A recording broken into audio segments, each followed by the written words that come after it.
ધોરણ 11 માં સંબંધ અને વિધેયના આપણે છેલ્લો ટોપિક એટલે કે વાસ્તવિક વિધેયો પરની બૈજિક ક્રિયાઓ હવે શીખવા જઈ રહ્યા છીએ। બૈજિક ક્રિયાઓ એટલે શું? પાયાની બધી ક્રિયાઓ, સરવાળો, બાદબાકી, ગુણાકાર, ભાગાકાર। તો આપણે જેમ સંખ્યાઓ વચ્ચે સરવાળો, બાદબાકી, ગુણાકાર, ભાગાકાર કરીએ છીએ એવી રીતે વિધેયો વચ્ચે પણ આપણે સરવાળો, બાદબાકી, ગુણાકાર, ભાગાકાર કરી શકશું। તો એને આપણે વાસ્તવિક વિધેય પરની બૈજિક ક્રિયાઓ તરીકે ઓળખશું। તો આવી 4 બૈજિક ક્રિયાઓ છે અને એ 4 બૈજિક ક્રિયાઓ એમાં પહેલી છે બે વિધેયોનો સરવાળો। પહેલી બૈજિક ક્રિયા છે બે વિધેયોનો સરવાળો। સરવાળાની બૈજિક ક્રિયા આપણે વિધેય ઉપર વ્યાખ્યાયિત કરીએ છીએ। કોઈ ગણ x is a subset of R માટે કોઈ એક ગણ લીધો છે જે R નો ઉપગણ છે માટે વિધેય f from x to R તથા વિધેય g from x to R બે વાસ્તવિક વિધેયો હોય, બે વાસ્તવિક વિધેયો હોય તો તેમનો સરવાળો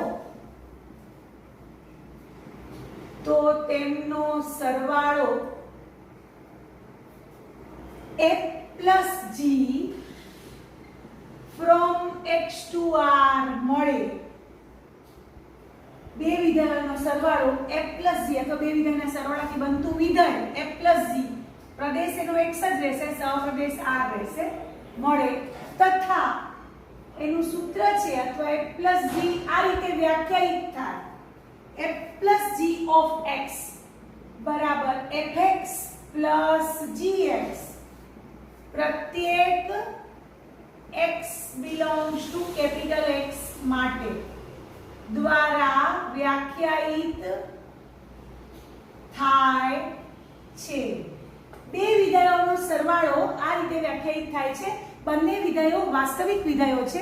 વાસ્તવિક વિધેય કોને કહેવાય? તમને ખબર છે કે જેનો પ્રદેશ અને સહપ્રદેશ બંને R ના ઉપગણો અથવા R હોય। અહીંયા બંને વિધેયો આપણા f અને g બંને વાસ્તવિક વિધેયો છે। તેમનો સરવાળાથી બનતું વિધેય f plus g એનો પ્રદેશ પણ એક જ હશે અને સહપ્રદેશ R હશે। તો આ બંને વિધેયના સરવાળાથી બનતું વિધેય છે એ પણ એક વિધેય જ છે। આ બંને વિધેયો એમના સરવાળાથી બનતું પણ એક વિધેય f plus g from x to R છે અને એને આ રીતે વ્યાખ્યાયિત કરીએ છીએ f plus g of x બરાબર fx plus gx પ્રત્યેક x belongs to x માટે આ સાચું છે। x કેપિટલ X એનો પ્રદેશ તેમાંથી આવતા બધા x માટે f plus g of x બરાબર fx plus gx દ્વારા વ્યાખ્યાયિત થાય છે। તો આ રીતે બે વિધેયોનો સરવાળો આપણે કરી શકીએ। આ એનું સૂત્ર છે, આ બે વિધેયના સરવાળાનું સૂત્ર છે। હવે બીજી બૈજિક ક્રિયા છે બે વિધેયોની બાદબાકી। બે વિધેયોની બાદબાકી તો આ જ પ્રમાણે વ્યાખ્યા છે। ગણ x is a subset of R માટે બે વિધેયો f from x to R, g from x to R વાસ્તવિક વિધેયો છે। બે વાસ્તવિક વિધેયો હોય તો તેમની બાદબાકી f minus g from x to R મળે તથા f minus g of x બરાબર fx minus gx દ્વારા વ્યાખ્યાયિત થાય જ્યાં પ્રત્યેક x belongs to capital X દ્વારા વ્યાખ્યાયિત થાય છે। તો આ રીતે બે વિધેયોની બાદબાકી આ રીતે વ્યાખ્યાયિત કરશું f minus g of x બરાબર fx minus gx। હવે ત્રીજી બૈજિક ક્રિયા આવે છે બે વિધેયોનો ગુણાકાર। ત્રીજી બૈજિક ક્રિયા આવે છે બે વિધેયોનો ગુણાકાર। તો એ ક્રિયા માટે આપણે જોઈએ છીએ ત્રીજી બેઝિક ક્રિયા પ્રાથમિક ક્રિયા બે વિધેયોનો ગુણાકાર ત્રીજી બેઝિક ક્રિયા એમાં પણ એ જ પ્રમાણે x is a subset of r માટે વિધેયો f x થી r તથા g x થી r વાસ્તવિક વિધેયો છે વાસ્તવિક વિધેયો હોય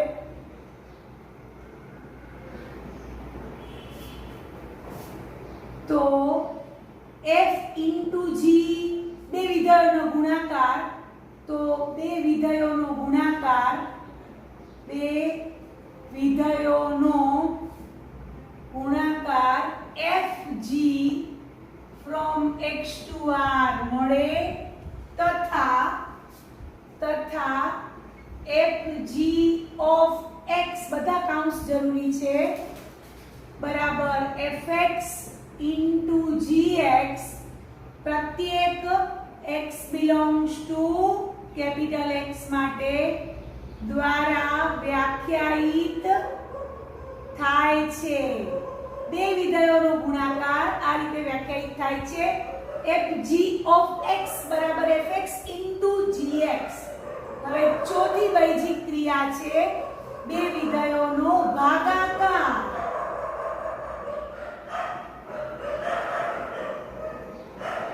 બે વિધેયોનો ભાગાકાર x is a subset of r માટે વિધેય f from x to r વિધેય g from x to r વાસ્તવિક વિધેય હોય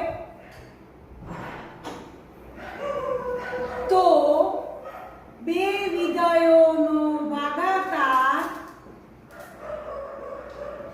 f by g from x to r મળે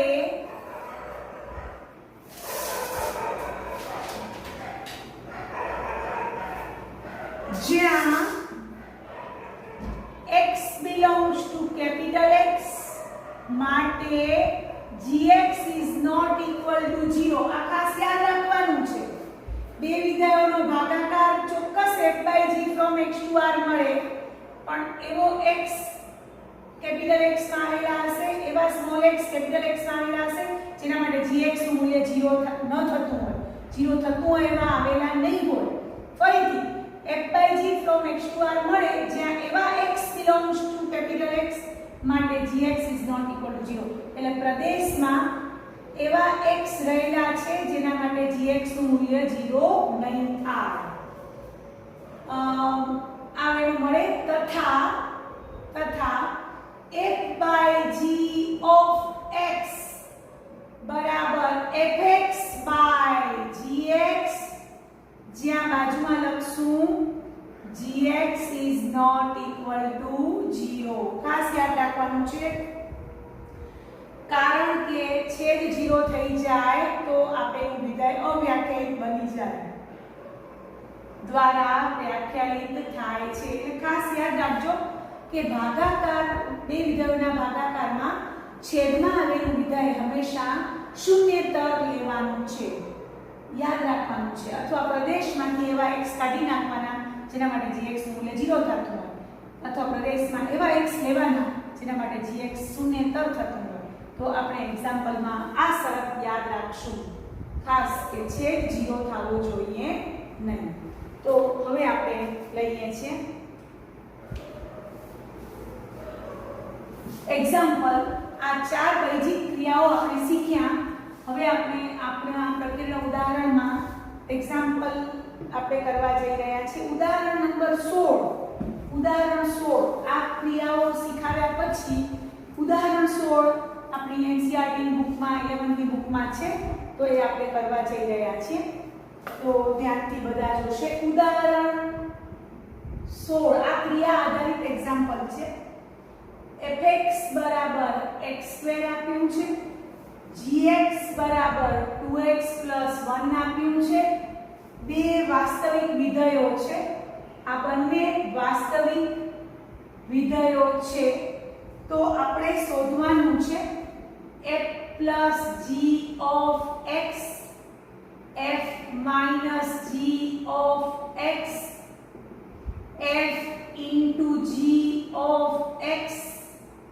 f by g of x. हाँ, तो f plus g of x बराबर fx plus gx હમણાં જ બે વિધેયોના સરવાળામાં આપણે સૂત્ર શીખ્યા. તો fx એટલે x સ્ક્વેર, gx એટલે 2x plus 1. તો આ આપણી પાસે આ જવાબ આવી ગયો, અથવા તમે આને x plus 1 નો વર્ગ પણ કહી શકો. આ જવાબ પણ સાચો છે, આ પણ સાચો છે. f minus g of x બરાબર fx minus gx, x square minus 2x plus 1 એટલે x square minus 2x minus 1 આવ્યા. f g of x એટલે fx into gx આવશે. તો x square into 2x plus 1 આનો ગુણાકાર કરો, 2x ઘન plus x square આવ્યા. અને f by g of x બરાબર fx by gx, fx એટલે x square અને gx એટલે 2x plus 1. પણ જ્યાં gx is not equal to 0 એટલે 2x plus 1 is not equal to 0 એટલે કે x is not equal to minus 1/2. કેમ કે 2x plus 1 is not equal to 0 એટલે x is not equal to minus 1/2. તો આ રીતે આપણે એક્ઝામ્પલ નંબર 16 કર્યો. હવે આપણે આ જ મેથડનો એટલે કે આપણે જે આ વૈજિક ક્રિયાઓ શીખ્યા ને, તો એના આધારિત આપણે પ્રકીર્ણ સ્વાધ્યાય 2 નો એક્ઝામ્પલ નંબર 7 કરવા જઈ રહ્યા છીએ. તો આ વૈજિક ક્રિયાઓ આધારિત જ એક્ઝામ્પલ છે એટલે એની સાથે આપણે લઈ લઈએ છીએ. તો પ્રકીર્ણ સ્વાધ્યાય 2 નો એક્ઝામ્પલ નંબર 7, કારણ કે વૈજિક ક્રિયાઓ પર આધારિત છે એટલા માટે. બે વાસ્તવિક વિધેયો f r થી r, g r થી r, fx નું સૂત્ર આપ્યું છે x plus 1, gx નું સૂત્ર આપ્યું છે 2x minus 3 દ્વારા વ્યાખ્યાયિત છે.